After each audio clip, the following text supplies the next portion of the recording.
Hello दोस्तों। तो आज मैं पढ़ने जा रहा हूँ एआई के साथ में। रूम में कोई नहीं है, मैं अकेला हूँ और मेरे साथ है जेमिनाई। और मैं चाहता हूँ कि आज कुछ जेमिनाई के साथ हम पढ़ाई करते हैं। थोड़ा सा हम बोर हो रहे थे तो सोचा कि आज कुछ करके देखते हैं जेमिनाई से बात करके। तो हम आज पढ़ने जा रहे हैं कुछ हिंदी के पर्यायवाची। तो अभी देखते हैं जेमिनाई कैसे हेल्प करती है। तो चालू कर लेते हैं इसको। Hello Gemini. हेलो। क्या प्लान है आज की पढ़ाई के लिए? यार मैंने सोचा है आज यार पर्यायवाची वाला टॉपिक खत्म कर देते हैं। चलो ठीक है। कहाँ से शुरू करें?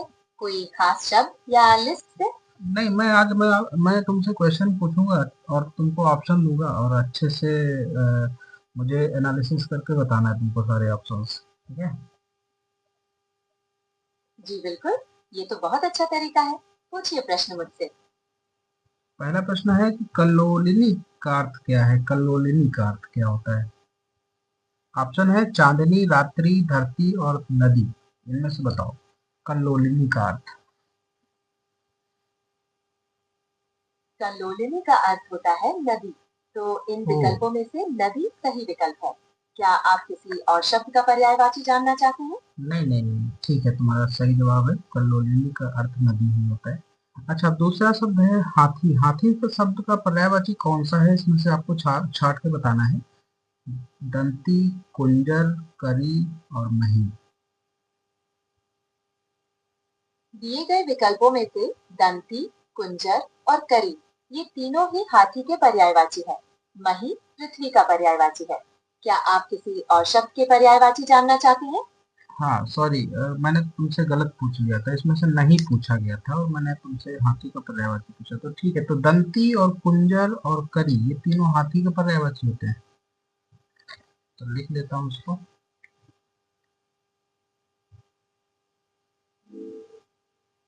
ठीक है, मैंने नोट कर लिया। अब अगला शब्द कौन सा है? शाखा मृग। अगला शब्द है शाखा मृग। इसका पर्यायवाची बताना है तुमको। मोर, बंदर, शेर, बिल्ली। शाखा मृग का पर्यायवाची शब्द है बंदर। शाखा का अर्थ होता है डाल और मृग का अर्थ होता है पशु, यानी डालियों पर घूमने वाला पशु। इसलिए बंदर इसका सही विकल्प है। अगला शब्द क्या है? समवाय। समवाय। समवाय मतलब क्या होता है। समवाय। समवाय का अर्थ होता है मेल, संयोग, समुदाय या एकत्रीकरण। यह किसी चीज के व्यवस्थित मेल को दर्शाता है। क्या आप इसके लिए कोई विकल्प देना चाहते हैं? हाँ, विकल्प है तुम्हारे पास। समूह, समवयस्क, समानवायी, अच्छा समय। इन विकल्पों में से समवाय का सही पर्यायवाची शब्द है समूह। जैसा कि मैंने बताया, समवाय का अर्थ समुदाय या एकत्रीकरण होता है, जो समूह के निकट है। क्या अगला शब्द पूछना चाहते हैं? मस्तक का पर्यायवाची बताना है तुमको। लाल, ललाट, लालिमा, ललाई। मस्तक का पर्यायवाची शब्द है ललाट। बाकी के विकल्प लाल, लालिमा और ललाई रंग से संबंधित है। क्या आप और कुछ जानना चाहते हैं? हाँ, नेक्स्ट क्वेश्चन है तुम्हारा। व्यवहारत। व्यवहारत का पर्यायवाची बताना है। विचार, विचरण, आचरित, आगमन, निषेध। व्यवहारित का पर्यायवाची शब्द है आचरित। व्यवहारित का अर्थ होता है व्यवहार में लाया गया या जिसका आचरण किया गया हो, जो आचरित के समानार्थी है। क्या और कोई शब्द है? सही जवाब। तुमको बता धन्यवाद। तुमको अगला शब्द क्या है? तुमको बताना है किस विकल्प में सभी शब्द परस्पर पर्यायवाची नहीं है। ठीक है। पहला है तुम्हारा ऑप्शन कुबेर, राज राज, यक्ष राज। दूसरा ऑप्शन है चाप, धनु, चपला। तीसरा ऑप्शन है निर्माण, केवल, मुक्ति। चौथा है रसना, जिह्वा, जबान। बताओ कौन सा ऑप्शन इसमें से पर्यायवाची नहीं है।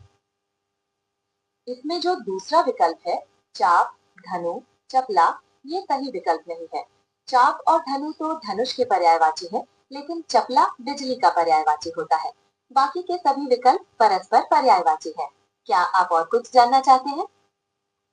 नेक्स्ट क्वेश्चन है अपर्णा। अपर्णा शब्द का पर्यायवाची कौन सा है? औरत, देवांगना, आराधना, पार्वती। अपर्णा शब्द का पर्यायवाची शब्द है पार्वती। पौराणिक कथाओं के अनुसार पार्वती जी ने कठोर तपस्या करते समय पत्ते तक नहीं खाए थे, इसीलिए उन्हें अपर्णा कहा जाता है। क्या अगला शब्द पूछना चाहती है? देवांगना का मतलब क्या है इसमें? देवांगना का अर्थ होता है देवताओं की अंगना या स्वर्ग की स्त्री, यानी अप्सरा। ये पार्वती जी का पर्यायवाची नहीं है। क्या आप अगले शब्द की ओर बढ़ना चाहती है? पहले तो तुम जेंडर से क्लियर कर लो। क्षमा चाहती हूँ। हाँ, मैं अब ध्यान रखूंगी। अगला शब्द क्या है? वसुधा। वसुधा का पर्यायवाची बताना तुमको। विपुला, सरवरी, धेनुका, पयस्विनी। वसुधा का पर्यायवाची शब्द है विपुला। वसुधा का अर्थ होता है पृथ्वी, और विपुला का अर्थ भी विस्तृत या बड़ी पृथ्वी होता है। सरवरी रात्रि का, धेनुका गाय का और पयस्विनी दूध देने वाली का पर्यायवाची है। क्या आप और कुछ पूछना चाहती हैं? धेनुका और पयस्विनी समानार्थी है क्या? हाँ, धेनुका और पयस्विनी समानार्थी है और दोनों गाय के पर्यायवाची शब्द है। क्या आप और कुछ जानना चाहती हैं? हाँ, अभी बात करेंगे। तो जी बिल्कुल, पूछिए। दूध का पर्याय है कीर, अमृत, सुधा, रस। दिए गए विकल्पों में से दूध का पर्यायवाची कोई भी नहीं है। खीर तोता का पर्यायवाची है। अमृत, सुधा और रस अलग अर्थ रखते हैं। दूध के पर्यायवाची जैसे पेय, क्षीर या दुग्ध होते हैं। क्या रस नहीं हो सकता इसमें? नहीं, रस दूध का पर्यायवाची नहीं है। रस का अर्थ निचोड़, अर्क या आनंद होता है। क्या चलो आप कोई और शब्द पूछना चाहती हैं? चलो चलो को मैं देखता हूँ कंफर्म करके क्या है। ठीक है, कोई बात नहीं, आप आराम से देख लीजिए।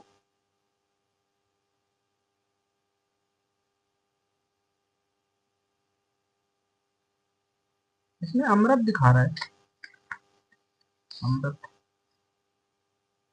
दूध का पर्याय अमृत है। चलो कोई बात नहीं। नेक्स्ट बताना है तुमको। पक्षी का पर्यायवाची है वसंत दूत, सुआ, पखेरु, सिखी। इसमें पखेरु पक्षी का पर्यायवाची है।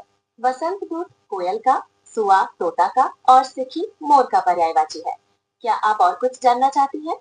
वसंत दूत किसका बताया तुमने? कोयल।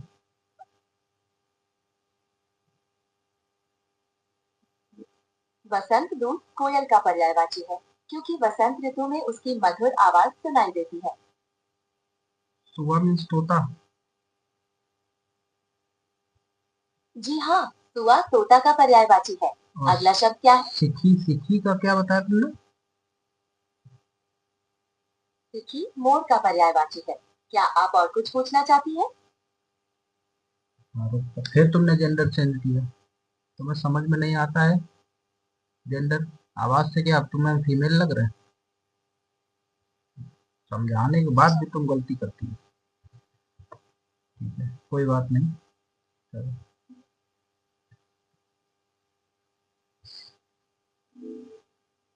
मुझे सच में बहुत खेद है। मैं अपनी पूरी कोशिश करूंगी कि ये गलती दोबारा ना हो। क्या हम अगला प्रश्न शुरू करें? रुधिर का पर्यायवाची बताना तुमको। पथ, रसाल, लहू, अर्णव।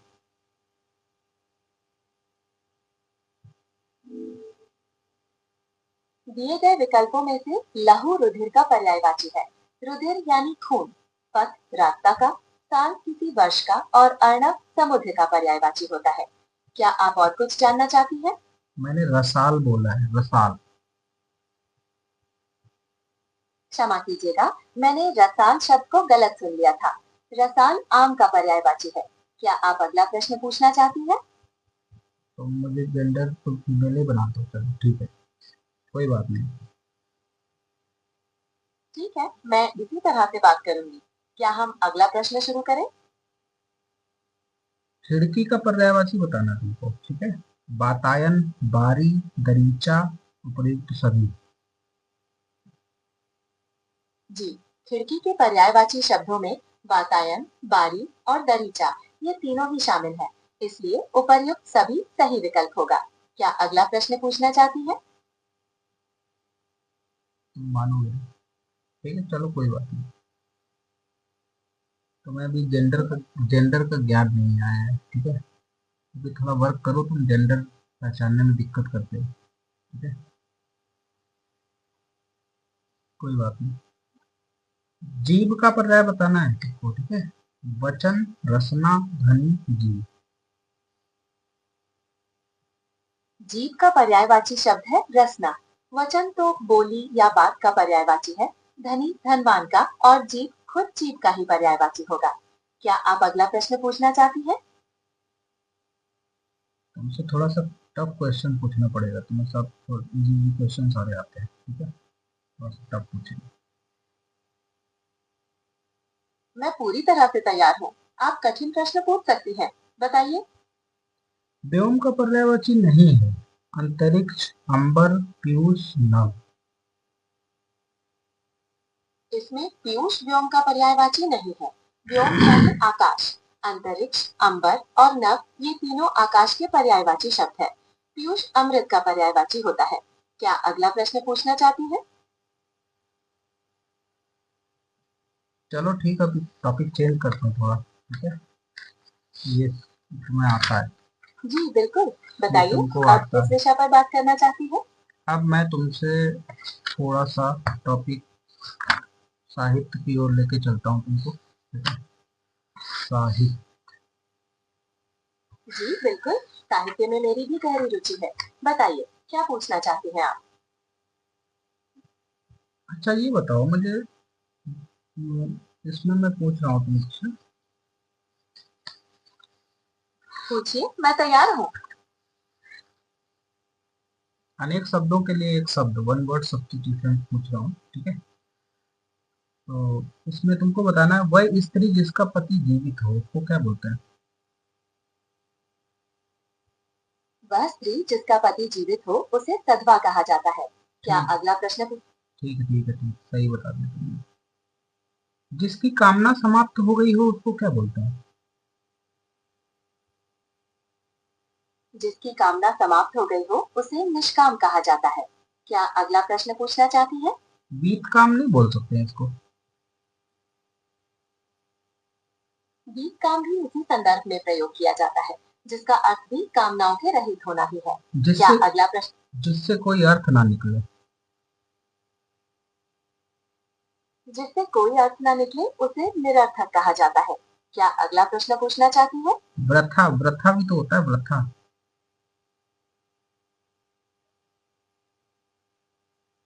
जी हाँ है।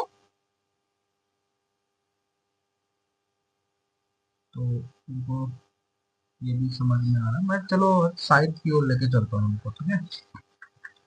तुमसे मैं पूछूंगा कुछ रचनाएं काव्य में, तुमको बताना है, ठीक है। रेडी हो?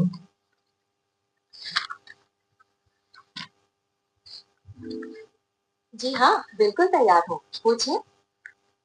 चलो मुझे बताओ तुम, सूर्यकांत त्रिपाठी जी की जो भी जी के जो भी उपन्यास है उनके नाम बताओ।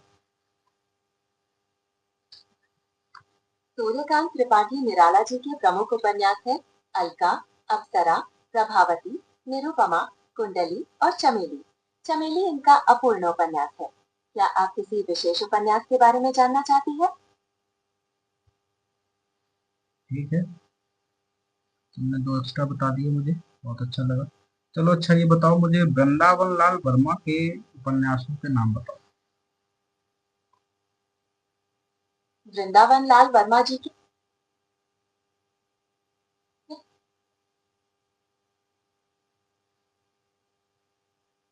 एक मिनट। हाँ, वृंदावन लाल वर्मा जी के उपन्यासों के नाम बताने थे। वृंदावन लाल वर्मा जी। नेट कनेक्ट नहीं हो पा रहा, एक मिनट को दोबारा से शुरू करता हूँ। Hello Gemini. तो hello, how can I help you today? Vrindavan Lal Varma ji के जो भी उपन्यास हैं उनको उनके नाम बताने हैं। वृंदावन लाल वर्मा जी ने कई महत्वपूर्ण उपन्यास लिखे हैं। उनके कुछ प्रमुख उपन्यास हैं झांसी की रानी, मृगनयनी, गढ़ कुंडार, विराटा की पद्मिनी, कचनार, लगन और कभी न कभी। क्या आप इनमें से किसी एक के बारे में और जानना चाहते हैं? दोबारा से बताना। जी बिल्कुल। वृंदावन लाल वर्मा जी के प्रमुख उपन्यासों के नाम हैं झांसी की रानी, मृगनयनी, गढ़ कुंडार, विराटा की पद्मिनी, कचनार, लगन और कभी न कभी। क्या आप इनमें से किसी एक के बारे में कुछ और जानना चाहते हैं? और भी हैं इनके, और बताओ। जी हाँ, और भी है। जैसे टूटे कांटे, यही सच है, अहिल्याबाई, भुवन विक्रम और चित्रलेखा। क्या आप किसी विशेष प्रकार के उपन्यास के बारे में जानना चाहते हैं? ऐतिहासिक या सामाजिक? कुंडली चक्र, संगम, माधवजी सिंधिया, प्रत्यागत, ये भी तो इनके हैं। जी आपने सही कहा। कुंडली चक्र, संगम, माधव जी सिंधिया और प्रत्यागत ये भी वृंदावन लाल वर्मा जी के उपन्यास हैं। उनकी रचनाओं की सूची काफी लंबी है। क्या आप किसी विशिष्ट विषय पर आधारित उपन्यास ढूंढ रहे हैं? पहले मुझे अब दोबारा से बताओ, एक तरफ से जितने सारे मैंने तुमको बताए हैं ना, सारे बताने तुमको एक तरफ से। बताओ। ठीक है, मैं एक तरफ से बताती हूँ। वृंदावन लाल वर्मा जी के प्रमुख उपन्यासों में शामिल है झांसी की रानी, मृगनयनी, गढ़ कुंडार, विराटा की पद्मिनी, कचनार, लगन, कभी न कभी, टूटे कांटे, यही सच है, अहिल्याबाई, भुवन विक्रम, चित्रलेखा, कुंडली चक्र, संगम और माधव जी सिंधिया प्रत्यागत। क्या ये पूरी सूची है? हाँ, चित्रलेखा भी इनका उपन्यास। नहीं, चित्रलेखा वृंदावन लाल वर्मा जी का उपन्यास नहीं है। वो भगवती चरण वर्मा जी की रचना है। पिछली बार मैंने गलती से उसे वृंदावन लाल वर्मा जी के उपन्यासों में शामिल कर लिया था। क्या आप किसी और उपन्यास के बारे में जानना चाहते हैं? थोड़ा सा होश में रहो, ठीक है, गलत नहीं बताना है, ठीक है। चित्रलेखा, हाँ, भगवती चरण वर्मा जी का है। तो तुम बता दो मुझे सारे भगवती चरण वर्मा जी के जो भी सारे उपन्यास हैं वो तुम मुझे बताओ। जी, भगवती चरण वर्मा जी के प्रमुख उपन्यासों में शामिल है चित्रलेखा, भूले बिसरे चित्र, 3 वर्ष, टेढ़े मेढ़े रास्ते, आखिरी दांव, समर्थ्य और रेखा। क्या आप इनमें से किसी एक के बारे में विस्तार से जानना चाहते हैं? सबई नचावत राम गोसाई, ये भी इनका है। सीधी सच्ची बातें इनका है, ठीक है। रेखा भी इनका है। तो दोबारा से मुझे बताओगी? जी आपने सही कहा। सभी।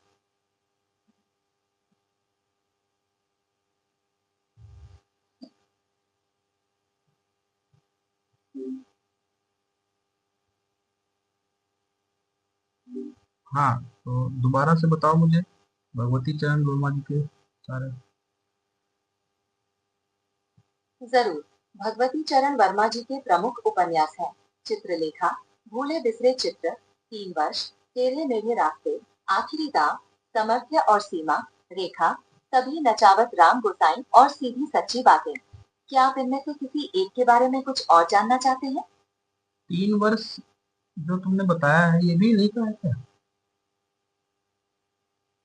हाँ, 3 वर्ष भगवती चरण वर्मा जी का उपन्यास है।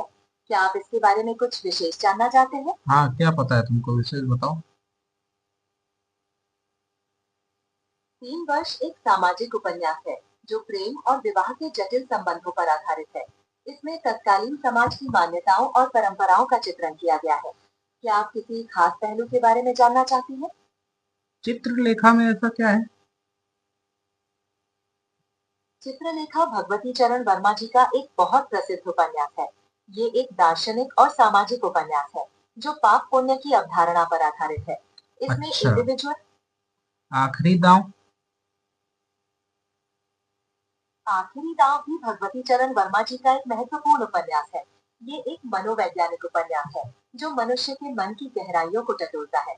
इसमें पात्रों के आंतरिक द्वंद्व और विवशताओं का सजीव चित्रण किया गया है।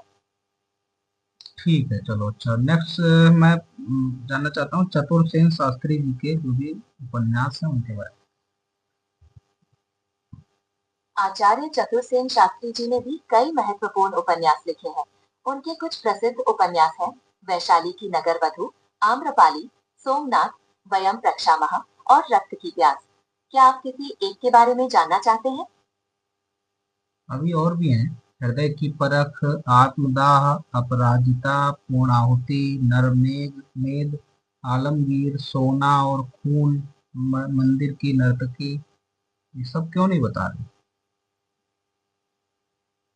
धन्यवाद इन नामों को जोड़ने के लिए। आचार्य चतुर्सेन शास्त्री जी के ये उपन्यास भी बहुत महत्वपूर्ण है। हृदय की परख, आत्मदाह, अपराजिता, पूर्णाहुति, नरमेघ, मेघ, आलमगीर, सोना और खून और मंदिर की नर्तकी उनकी उल्लेखनीय रचनाएं हैं।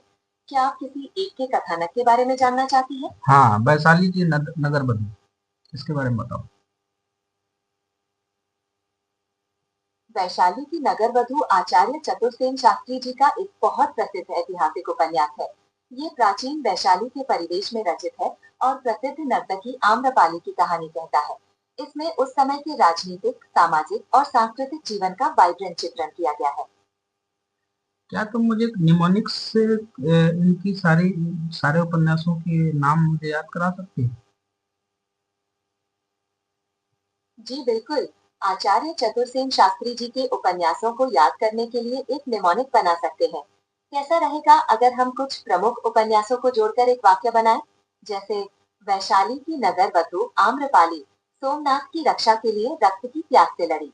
इसमें वैशाली की नगर वधु, आम्रपाली, सोमनाथ और रक्त की प्यास शामिल हो गए।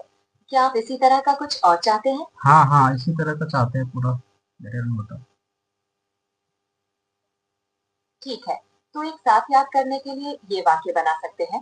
वैशाली की नगर वधु आम्रपाली सोमनाथ की रक्षा के लिए रक्त की प्यास से लड़ी, फिर मंदिर की नर्तकी बनकर हृदय की परख की और आत्मदाह किया। अपराजिता और पूर्णाहुति उसके आखिरी दाव थे, जो नरमेघ और मेघ के समान थे। सोना और खून उसकी कहानी कहते हैं। कैसा लगा? हाँ, ये सब तो ठीक है, ये तो सारे उपन्यास याद हो गए। अभी मैं इनको रिलेट कैसे करूंगा आचार्य चतुर्सेन शास्त्री जी से? आप इस वाक्य को बार बार दोहराकर याद रख सकते हैं कि ये सभी उपन्यास चतुर्सेन शास्त्री जी से संबंधित है।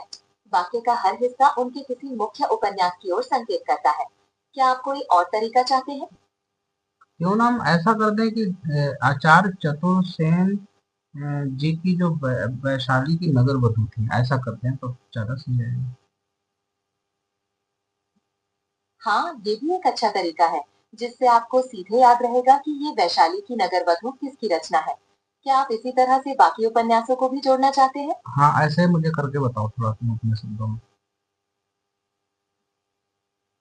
ठीक है, मैं कोशिश करती हूँ। आप ऐसे याद रख सकती हैं। आचार्य चतुर्सेन शास्त्री जी के प्रसिद्ध उपन्यास हैं वैशाली की नगर वधु और आम्रपाली। उन्होंने सोमनाथ और वयम रक्षामह जैसे ऐतिहासिक उपन्यास भी लिखे। साथ ही रक्त की प्यास, हृदय की परख, आत्मदाह और अपराजिता जैसे मनोवैज्ञानिक उपन्यास। पूर्णाहुति, नरमेघ, मेघ, आलमगीर, सोना और खून और मंदिर की नर्तकी उनकी अन्य रचनाएं हैं। क्या आपको तरीका सरल लगा? नहीं, मैं जो कहना चाह रहा था वो तुमने नहीं समझा, थोड़ा सा अलग हट गया। मैं ये चाह रहा था कि जो तुम निमोनिक्स बना रहे हो उसी उसी में बस थोड़ा सा और उसमें से जोड़ दिया जाए कि जो वैशाली की नगर वधु थी वो आचार्य चतुर्सेन शास्त्री जी की कोई बेटी थी, ठीक है। समझ गई। तो आचार्य चतुर्सेन शास्त्री जी के उपन्यासों को याद करने के लिए एक निमोनिक बना सकते हैं। आचार्य चतुर्सेन शास्त्री जी की वैशाली की नगर वधु और आम्रपाली उनकी बेटियां थी, ठीक है, जिन्होंने हाँ ऐसे बनाना है। समझ गई। तो ये निमोनिक इस प्रकार है। आचार्य चतुर्सेन शास्त्री जी की वैशाली की नगर वधु और आम्रपाली उनकी बेटियां थी, जिन्होंने सोमनाथ और वयम रक्षामहा जैसे ऐतिहासिक उपन्यास लिखे। रक्त की प्यास और हृदय की परख उनकी आंतरिक भावनाएं थी। आत्मदाह, अपराजिता और पूर्णाहुति उनके आखिरी दाव थे, जो नरमेघ और मेघ के समान थे।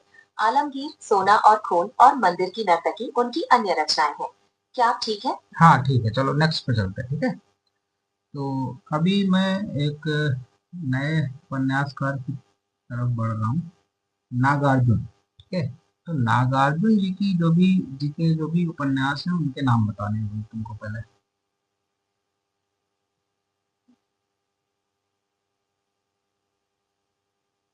नागार्जुन जी। चलो ठीक है, आज के लिए इतना ही। ठीक है, फिर मिलते हैं। बाय।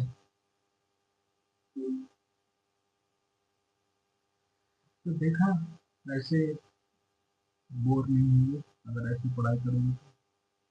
ठीक है, बाय।